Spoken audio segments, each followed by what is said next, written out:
Good morning, my peoples. That's right. It is Monday morning, October 13th, 2025.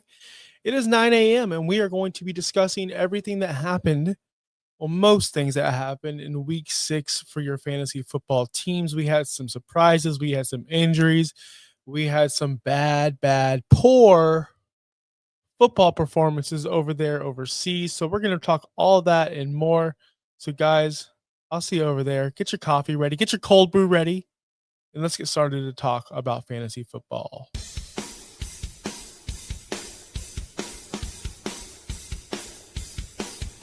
You're watching Cold Brews and Hot Takes, only on Fantasy Now Plus.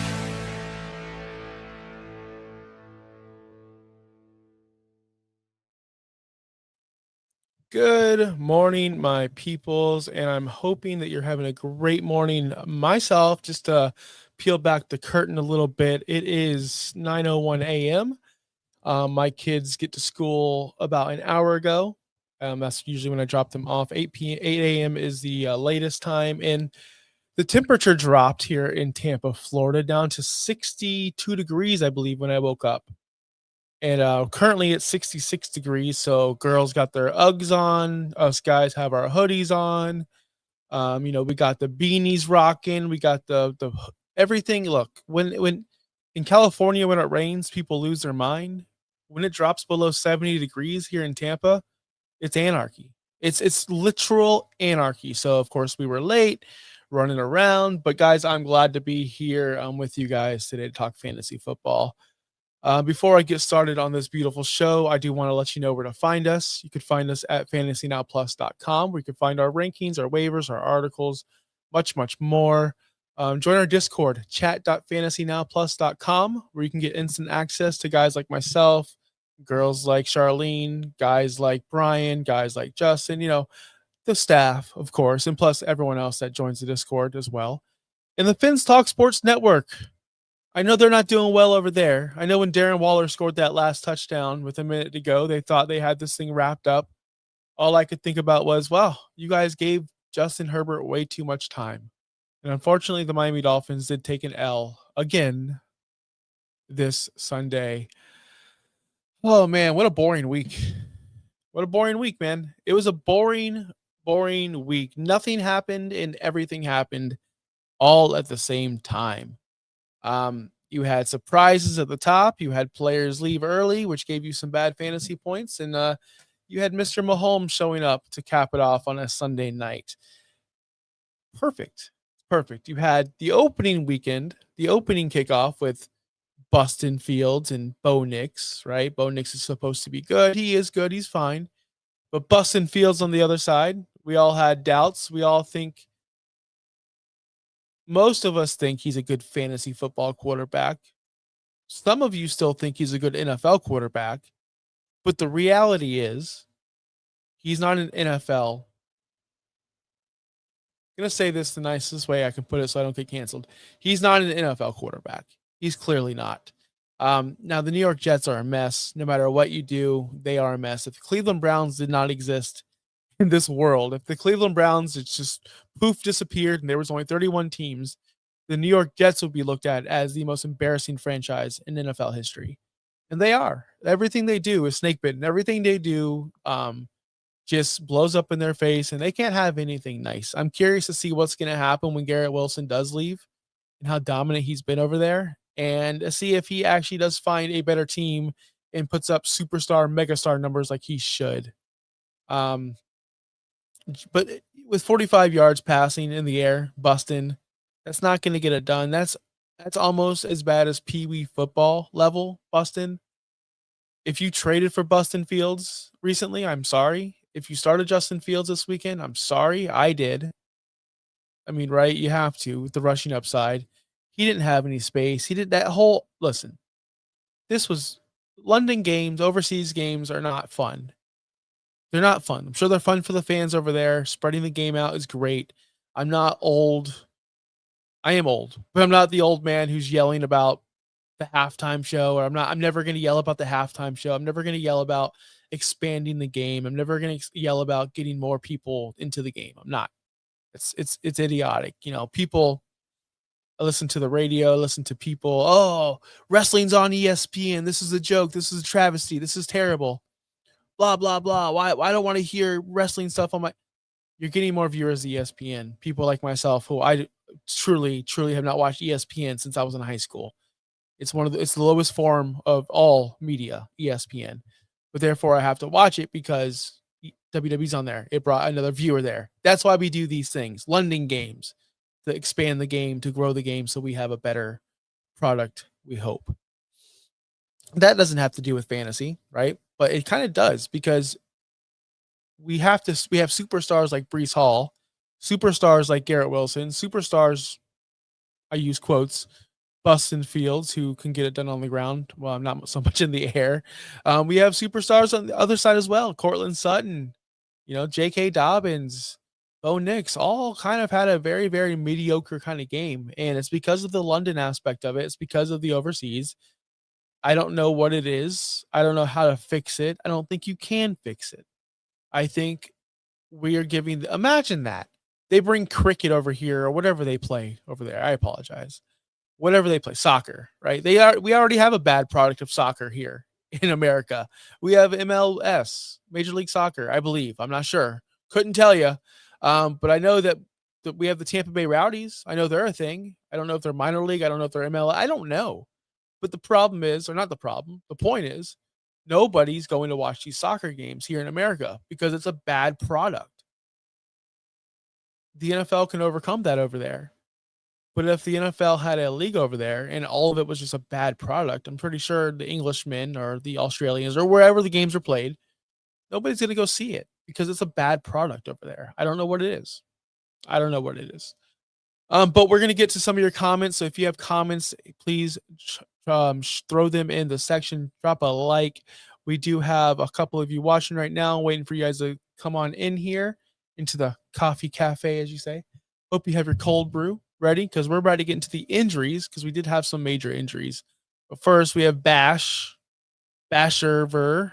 Bro, my starting receivers this week were Devontae Adams, Michael Pittman, Drake London. People that are on paper some of the best wide receivers in the receiver room you could have, at least in my opinion, and they just pull a stinker. But I am getting Rice and George Kittle back next week. Listen, man, that could be true. Last year in my home league, I had an all-time great team. All-time great. But when everyone gets hurt and everybody performs on different weeks, when T. Higgins puts up 31 week and Devontae Adams, they all got to mesh together. It's so frustrating, but stick with the process. That's a phenomenal team, great core. Not going to, knock that core whatsoever. Michael Pittman's kind of overachieving this year. This was more of the Michael Pittman I expected coming into the season. Not saying that he can't continue to be great, but Michael Pittman is someone I have been off for a while now. But he has been for a wide receiver 3, of course. That's money. And you're getting Rashee Rice back. You're going to be fine. One loss isn't going to kill you. Injuries, by the way. Speaking of the Colts, Anthony Richardson broke his orbital bone during pregame warmups. How are you going to get hurt when you're not even the starter? That's wild. Poor guy, honestly. Sorry for you, Anthony Richardson. Broke your orbital bone. We won't be seeing you anytime soon because Daniel Jones is a baller. Imari DeMarcado, second quarter ankle injury. I thought it was the push or the shoulder bump that maybe have injured him. $100,000 fine, ridiculous. He's been injured. Marvin Harrison Jr. concussion protocol, unfortunate. That means he may miss next week. Puka Nacua, ankle injury, but did come back into the game. You don't want to see that. That was obviously his worst performance of the weekend. Garrett Wilson was playing through an injury throughout the game, unfortunately. This is a big one. Tampa Bay lost another weapon. They're down Bucky Irvin. They're down Mike Evans. They're down Chris Godwin. They're down Jalen McMillan. Now they're down rookie sensation Emeka Mbuka with a hamstring. We'll continue to monitor that. Make sure you check our website and our Blue Sky and our socials to keep up with that news. Calvin Ridley left the game with a hamstring. David Njoku, knee injury, which is going to open things up for Harold Fannin, the tight end 12 right now. So that was where your injuries, some big ones, some huge ones to monitor throughout the week. I'm so sick of injuries. I'm so sick. Like George Kittle, he's been out the entire season. Hopefully he comes back next week and balls out. Basher says, I won fantasy this week because Cam Scatterboo and Patrick Mahomes. I already won because they have no players playing today. That right there, when your players underperform and you still can get a win, that's beautiful. That's magic. That happened to me in my home league. Judkins screwed up. I started Mac Jones over Jackson Dart. I did a couple things where I shouldn't have done, but I still came out with I need Odunze to score 11.6 tonight. So I'm already counting that as a win. How say you guys? Great transition. How say you? What do you need to win your matchup tonight? Because we will be getting into both Monday night games tonight pretty soon after we get through a couple stinkers and some good players to talk about. But what do you need to win your matchup? I need Odunze to score 11.6 to win my home league matchup, which is the most important matchup of the week for me. I have Tez Johnson, so I hope he starts. How do you have Tez Johnson? I want to know. I want to know how you, I guess, because when Godwin was out, Shepard was probably already picked up and you picked Tez Johnson. Smart. Very smart. Always stay ahead of the curve. That is a smart move right there. He will probably get a start next week. I don't know how long Emeka is going to be out. I'll keep you guys posted, though, as I'm actually an Oregon Ducks fan. All right. Right on. See, I need to watch college football so I can get in the know. A proud Tez owner in Dynasty. Look at you guys. Look at you guys. It's great. I'm not. I'm the Emeka roster manager, and I have no backup. So I'm kind of in the loop right here. Out of the loop, unless you guys want to help me out. 1-5 is my record now because I basically won this week. Hey, it just starts with 1, and then we continue. Oh my gosh, guys, that's gonna go off. Did you hear the fire alarm? That's gonna go off the entire time. So what I'm gonna do, I might lose some viewers, and Justin's gonna crush me. I'm gonna put everyone on hold while I go get rid of that thing. All right, I'll be right back. Like 30 seconds.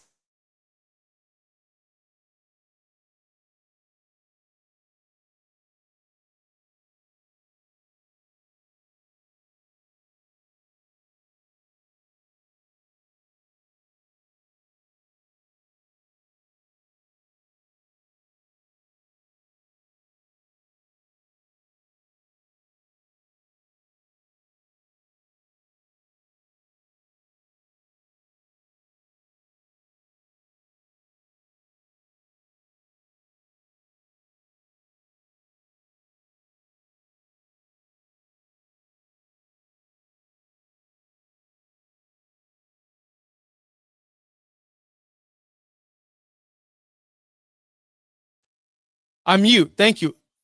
I just complained about my smoke detector. If anyone knows why I have to change my batteries every month, please let me know. And if I need to buy a smoke detector, which I've never done, they've always come installed in my house. Do I need to buy a new one? Because it beeps every hour. I change the batteries and then boom, beep again. Do I need to buy a new one? Is that a thing? Do we go on Amazon.com, search up smoke detectors? I don't know what to do. All right. Patrick Mahomes. Patrick Mahomes is a super stud, and I'm glad somebody, good morning, Zach, by the way, drinking hot coffee. I went to Starbucks today. I got myself a regular cold brew, some creamer in it. So good morning to you, Zach. Basha is lucky for me. My team is facing next week. Used to be a top team, but now is on a downward spiral, and I'm getting some of my best players back. Yes. That's what happens. You follow the process. You keep your good players.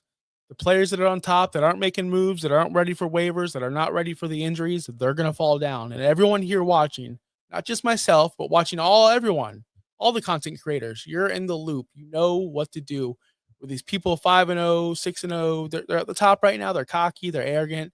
They're not checking the news as much. They're going to fall. Patrick Mahomes, man, balled out again. I need to put some.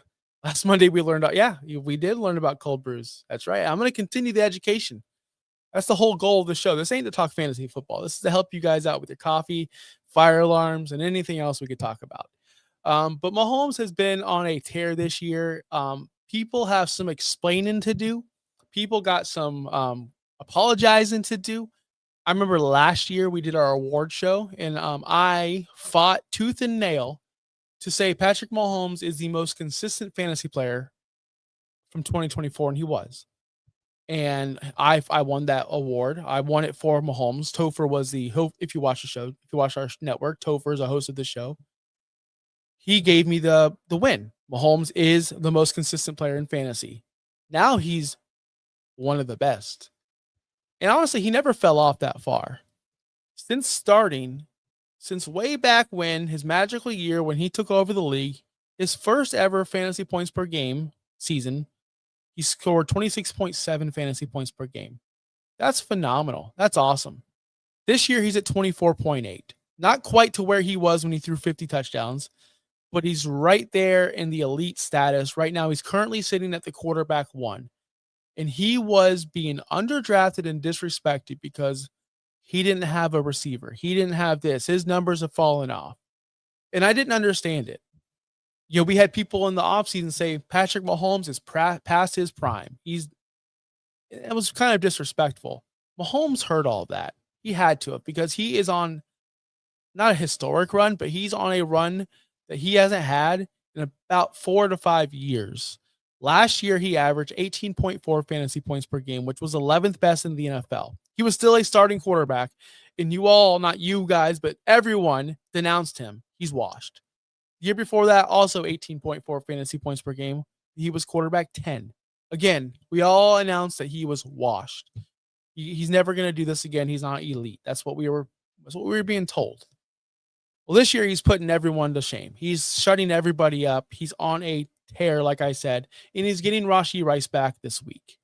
Travis Kelce, not going to say he's found the fountain of youth, because if he did, he'd be scoring 20 to 30 points consistently, but he is contributing out there. Hollywood Brown has been a revolution for this team. Yes, he's not putting superstar numbers up like a Puka Nacua or like a Devontae Adams or like these guys, but he's contributing enough to put Patrick Mahomes in the top half of the quarterback rankings or statistics. So everything's coming together for this football team. They have no run game. Patrick Mahomes is the run game there. They have no run game.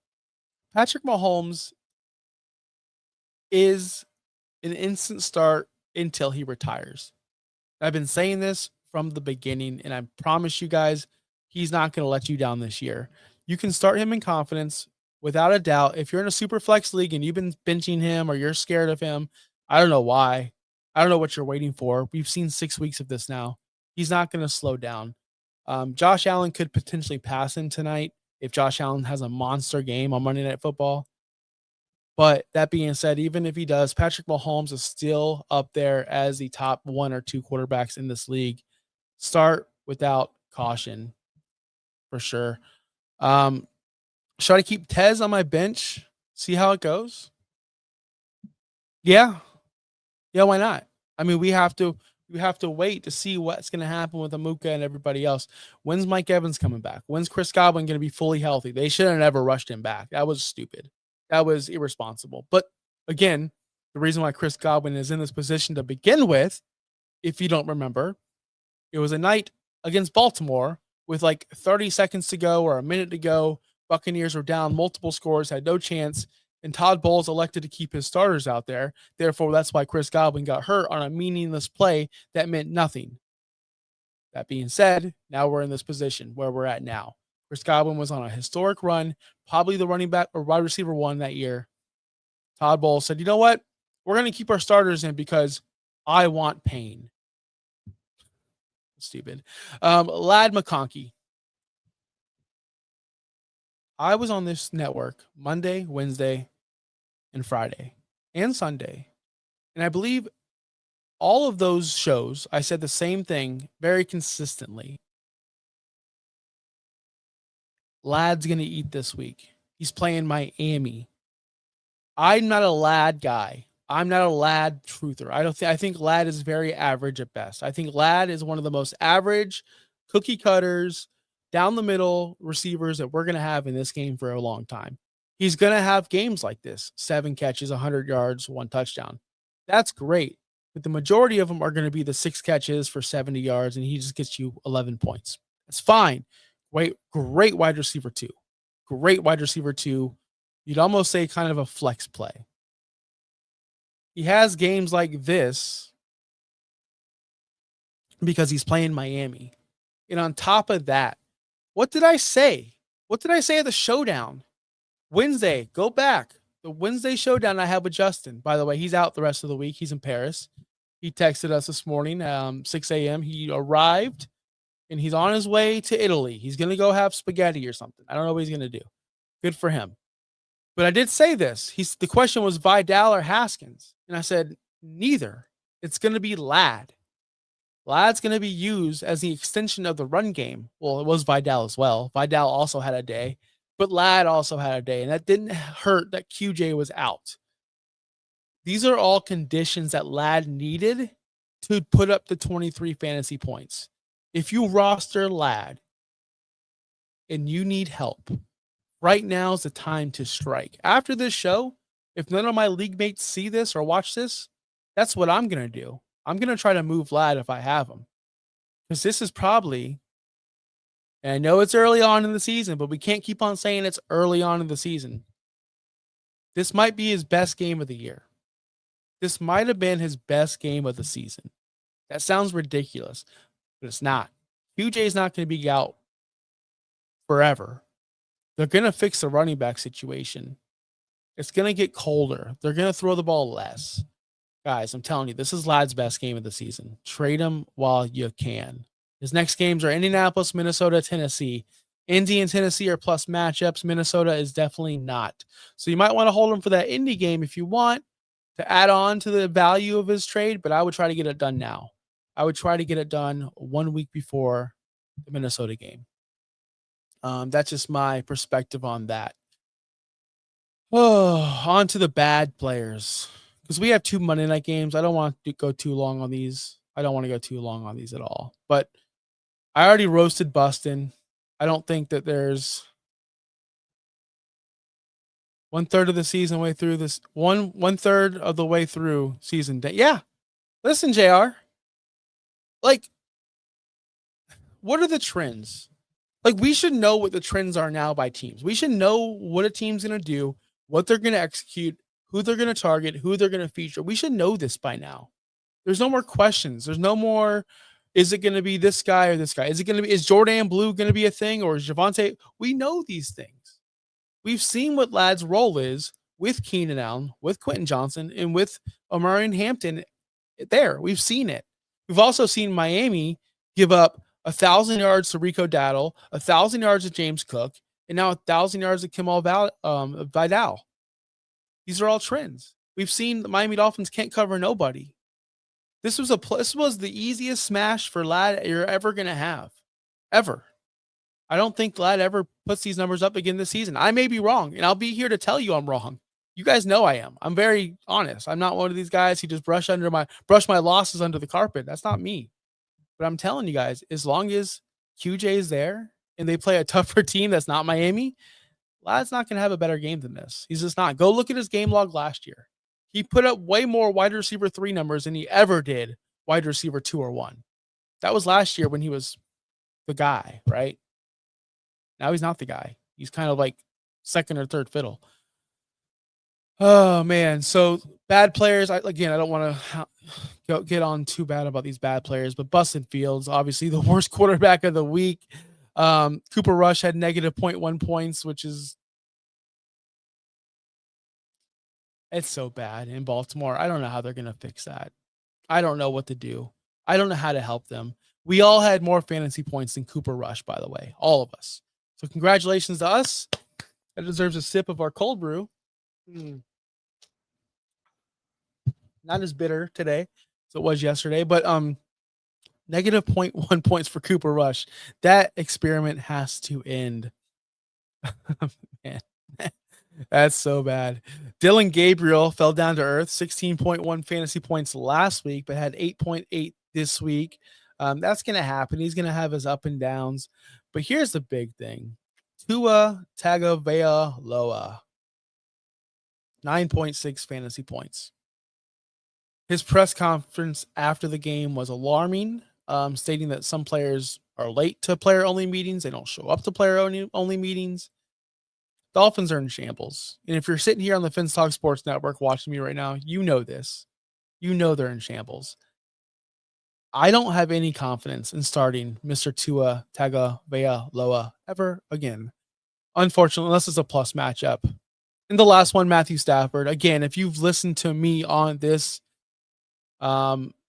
network all last week, I was a big guy on Matthew Stafford this week. He really, really, really did not show up at all. 9.3 fantasy points. I apologize to everybody who I told you to start him.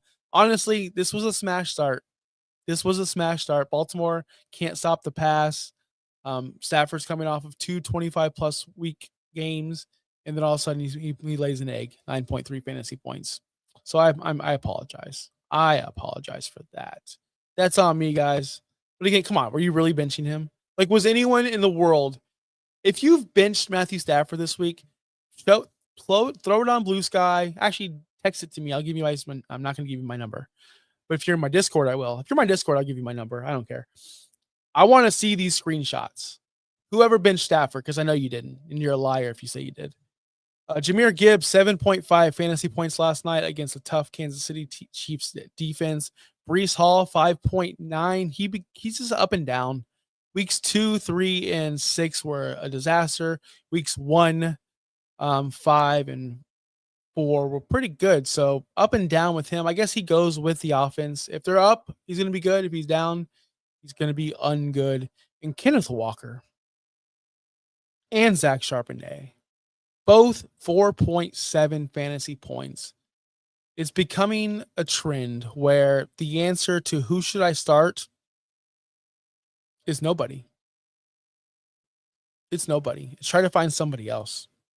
It's bad. It is bad over there. Wide receiver position. Oh man, Puka. I mean, we can't. He left the game. He left the game hurt. So I'm not going to trash Puka Nacua. He's still very, very good. But someone you can cut. This is fun. Because I've been dogging him since week 1. Week 1, Jerry Jeudy played the Cincinnati Bengals, and he was my favorite smash of the week 1. Then he dropped about 5 footballs. And then he's been bad every single week since. And then yesterday, again, dropping more footballs. Jerry Jeudy is one of these players who we thought he's one of the biggest busts in all of football. He came from Alabama. He was supposed to be the next Julio Jones. He was supposed to be a superstar. Fast forward to 2025, Jerry Jeudy is sitting here averaging 7.3 fantasy points per game, dropping 1,000 balls a game, scoring double-digit points in only 1 game this year out of 6. Jerry Jeudy is this droppable. He's a roster clogger. He's somebody that I want to put on someone else's roster. 1,000%. Meanwhile, Tez Johnson, 2 double-digit games in a row. You guys keep on talking about Tez. Tez Johnson, 2 double-digit games in a row. 10.1 last week, 11.5 this week. He seems to be carving himself a nice role or spot in this Buccaneers offense. And if Emeka's out, Mike Evans is out, Chris Godwin is out, Tez Johnson is going to be talked about on every fantasy show this week regarding waivers and should you start or sit him. So keep an eye out for that this week, as we will be talking about him literally all week. And Fannin, I'll get to Fannin. I'll get to the tight ends right now. Yes, Fannin should be picked up already. He is currently the tight end 12 overall already. He's already the tight end 12 at 15.1 fantasy points yesterday. Njoku left with that knee injury. Fannin's already getting himself targeted. He has a rookie quarterback there. All signs lead to Harold Fannin being the guy in Cleveland. He's someone I want to roster. We will talk about him tomorrow on the waiver show with myself and Charlene, as Justin is out. But again, the tight end position yesterday was kind of weird, kind of funky. This usual suspects were on top. Dallas Goedert, Trey McBride, Warren, Laporta, Michael Mayer off the top rope out of nowhere. Then the bad guys are, of course, the bad guys. Evan Ingram scored 9.9 fantasy points overseas. Mark Andrews is 6.6. He's pretty much done. Hunter Henry, 5.7. Theo Johnson, people were excited for because of that 2-touchdown game. 4.7, came down to earth a little bit. Didn't want to start him against Philadelphia anyway. So that does it for your stinkers and your good guys. We have 2 Monday night games tonight. 2. And I'm not going to cuss about it. I'm not going to yell about it. I'm not going to scream because, guys, it's early enough where I could watch, I guess I could watch half of one and like a quarter of the other. So the first game tonight, we do have Chicago Bears at Washington Commanders. This is going to be a fun game. Caleb Williams is an auto start. Caleb Williams, 1000%. I know you're probably going to start him already. You have no other options because it is Monday night. There's no start sit questions for Caleb Williams. He's scoring 21 fantasy points per game. Him and Odunze have found some kind of chemistry together. Odunze has scored a touchdown in every single game this year. I think that continues. I love this. I love the future of Caleb Williams and Rome Odunze. I think they're going to be special moving forward, and we're just seeing the beginning of it. So those two are auto starts. Jaden Daniels. He's an auto start, but has yet to record a quarterback one weekly finish this year. That's hard to believe, but it's true. He has never finished inside the top 12 this year. That may change tonight. I hope it changes tonight. He's going to have a lot to get done tonight to do that. There were some pretty good quarterback performances this week. So for him to get into the top 12, let me get to that list. He needs to score at least 18.9 fantasy points, as Justin Herbert sitting there with 18.8 as the quarterback 12, tied with Mr. Joe Flacco. So he would need to score at least 18.9 fantasy points to be there. And I hope he can get that done. He should be able to get that done. He should be able to get that done. Who else do we have? Deebo Samuel. Deebo Samuel is someone that people wanted to write off this season, including myself. He is somebody who's getting the ball, whether it be short throws. He runs every route on the route tree. He's one of their most important players. Back-to-back 20-point fantasy football, or back-to-back 20-point fantasy. Why can't I say this? Back-to-back 20-point fantasy games in the last 2 weeks. I do think he makes it up to 3 in a row. He is their focal point. He is their offense. Role players. Players that I don't really feel comfortable with, but you probably have to start. Ja'Cory Krosky Merritt. I don't know what to think about this guy.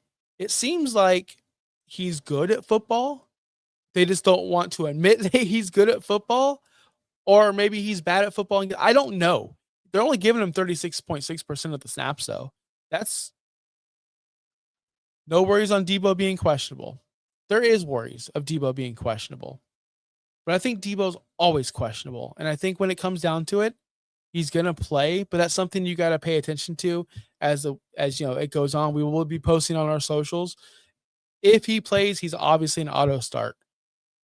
If he doesn't play, we're in a lot of trouble.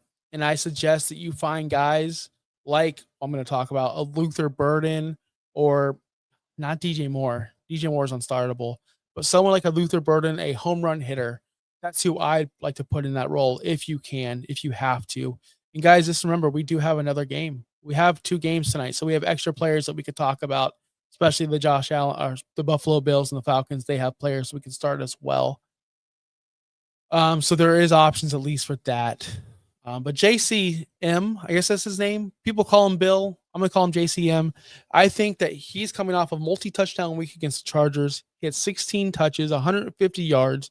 It'd be silly to keep him off the field. Not sure why they're only giving him less than 40% of the snaps. It seems like he is a true player in this offense. I would start him, but I would be kind of like, it could be 4, could be 20 points. We don't know. And DeAndre Swift, man, he's got the snaps. He's getting the carries. He's getting the touches. He just doesn't, they're just not getting it done on the ground. DeAndre Swift is not Jahmyr Gibbs. DeAndre Swift is not David Montgomery. They don't have a Sonic and Knuckles like they did in Detroit. Ben Johnson needs to rebuild this whole running back room because these are not getting it done. But the bottom line is DeAndre Swift is getting the carries, 66.7% snap share. He's getting 77% of the opportunities at the running back position on this football team. So he's a must start, but do not expect anything crazy.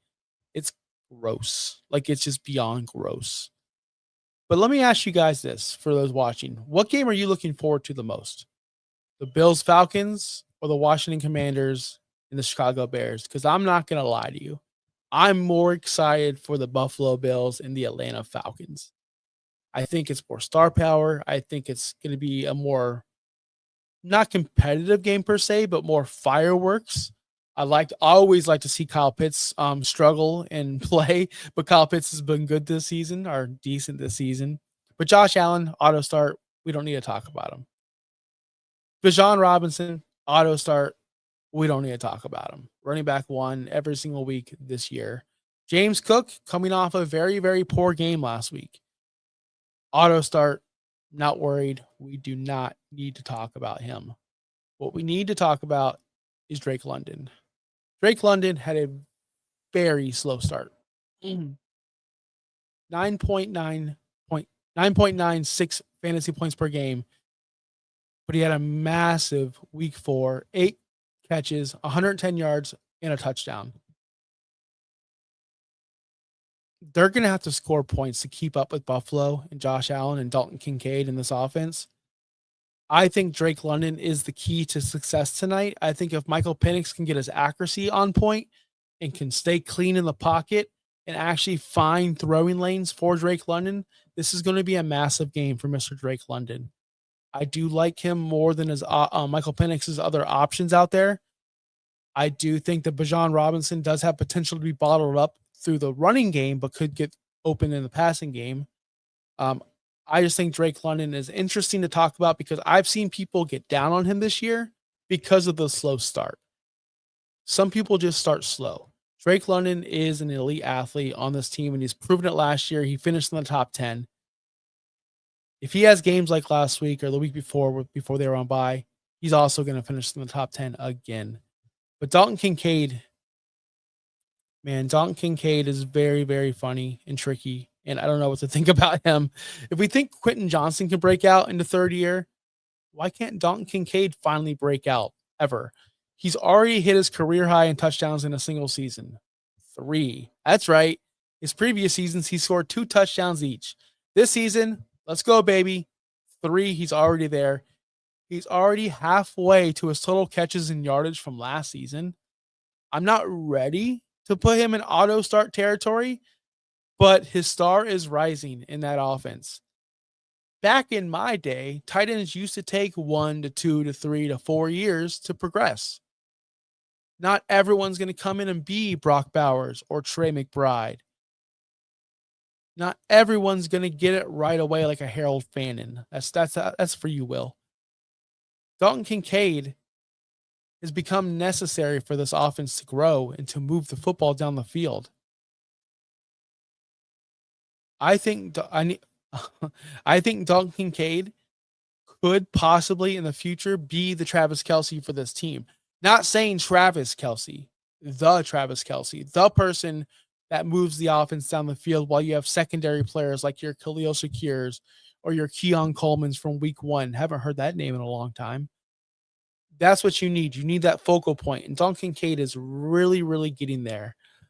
Should be high scoring one, need London to outscore Kincaid. That's possible. That's going to happen. Yeah, that's a wild stat. Dalton Kincaid, career high, baby, 3 touchdowns. Another tight end that we can talk about, Kyle Pitts. Kyle Pitts hasn't produced this much since his rookie season where he caught 100 footballs.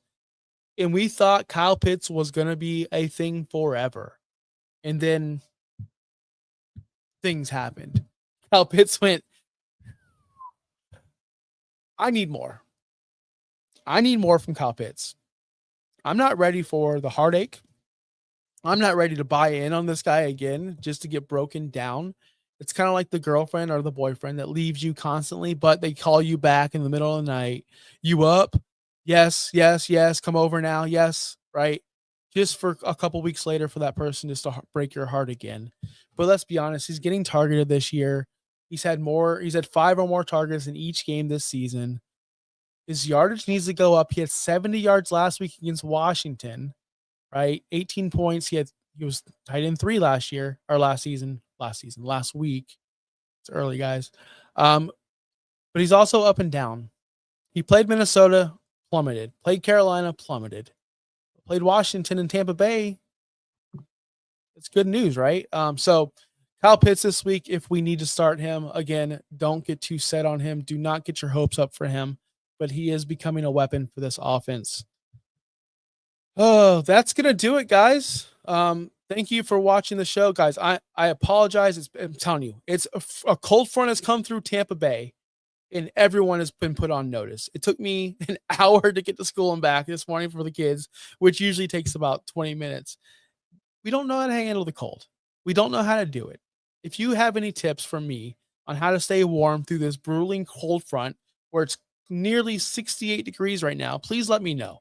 Join our Discord, chat.fantasynowplus.com. Hit us up on our website, fantasynowplus.com. Make sure you follow the guys at the Fins Talk Sports Network. Those are great guys over there. Bobby Melendez, Finn Stanza. Those guys do a great job at breaking down the Miami Dolphins and their, of course, head coach at the moment, who they're all calling for to have their heads be cut off. But JR, thank you so much. I will stay warm. I'm going to layer up. I'm going to get my Snuggie on. I'm going to stay warm while I type on my computer and work my little office job. I got the heater on. Guys, it's going to be a cold winter, so stay hot out there. Until next week, well, until tomorrow, where I'm live again with Charlene. I'll see you then, guys. Peace out. Thanks for listening. Be sure to like and subscribe wherever you watch or listen to podcasts. We'll be back next week for more ways to win your league.